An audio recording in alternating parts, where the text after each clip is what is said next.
तर नमस्कार मित्रांनो, आजच्या भागामध्ये स्वानंदीला सुजित आणि संचिताचा काहीच प्लॅन माहीत नसतो आणि मग स्वानंदी संचिताकडे बाळ देते. स्वानंदीला असं वाटत असतं की आता संचिता आणि सुजित खूप बदललेले आहेत.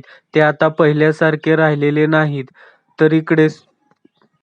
तर संचिताचा काही वेगळाच प्लॅन असतो. तिला असं दाखवायचं असतं की हे बाळ संचिता आणि सुजितचं आहे. तिथे सगळे मीडियावाले आलेले असतात. तिथे कार्यक्रम चालू असतो आणि बाळाला अर्जुन असे नाव देतात. तर इकडे वॉर्डन मॅडम बाळाचं नाव काय ठेवायचं हे आठवत असतात. तर बाळाचं नाव आधीच अर्जुन ठेवलेलं असतं. तर बाळाचं नाव अर्जुन सुजित सरपोतदार असं ठेवलेलं असतं. तर नाव ठेवायचा कार्यक्रम चालू असतो. तर इकडे मनी आणि स्वानंदीला कोंडून ठेवलेलं असतं. तर इकडे ते खूप मोठमोठ्याने ओरडत असतात. तर मनी म्हणतो, आपल्याला आता नाईलाज आहे, आपल्याला दरवाजा तोडावा लागेल. तो म्हणतो, स्वानंदी बाजूला व्हा. तर मनी दरवाजा तोडतो आणि लगेच बाहेर येतो. तर इकडे वॉर्डन मॅडमला पण कोंडून ठेवलेलं असतं. तर मनी आणि स्वानंदी वॉर्डन मॅडमला बाहेर काढतात. तर मनी म्हणतो, खाली आपल्या विरोधात नक्कीच काहीतरी चालू आहे, आपल्याला खाली जायला हवं.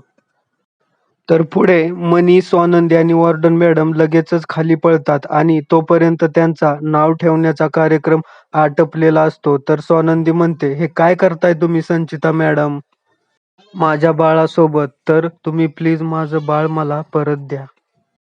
तर पुढे कार्यक्रमाला जमलेले लोक सरपोतदारांना विचारतात की हा नक्की काय प्रकार चालू आहे सरपोतदार साहेब. तर संचिता म्हणते की ह्या स्वानंदीचं बाळ आता ह्या जगात राहिलेलं नाही. तिची मानसिक अवस्था बिघडली. तिची आता मानसिक अवस्था ठीक राहिलेली नाही. तर मनी आणि स्वानंदी लगेचच त्यांचं बाळ त्यांच्याकडे परत घेतात. तर इकडे सरपोतदार साहेब म्हणतात, स्वानंदी, मी तुला कधीच आईपणाचं सुख भोगू देणार नाही. आणि हा सरपोतदार घराण्याचा वारस आहे स्वानंदी, आणि मी तुला याच्यापासून लांब केल्याशिवाय शांत बसणार नाही. आणि मी तुला त्याची आई म्हणून कधी नाव पण लावू देणार नाही. असा सरपोतदारांचा प्लॅन असतो आणि आता सुजित आणि संचिताला ते बाळ देणार आहेत. तर बघूया पुढील भागामध्ये स्वानंदीची खरंच मानसिक अवस्था बिघडलेली आहे की हे सरपोतदारांचं नाटक आहे. तसेच ह्या मालिकेचे सर्व अपडेट्स वेळोवेळी मिळवण्यासाठी आपल्या चॅनेलला सबस्क्राईब करून घ्या. भेटूया पुढील व्हिडिओमध्ये. तोपर्यंत धन्यवाद.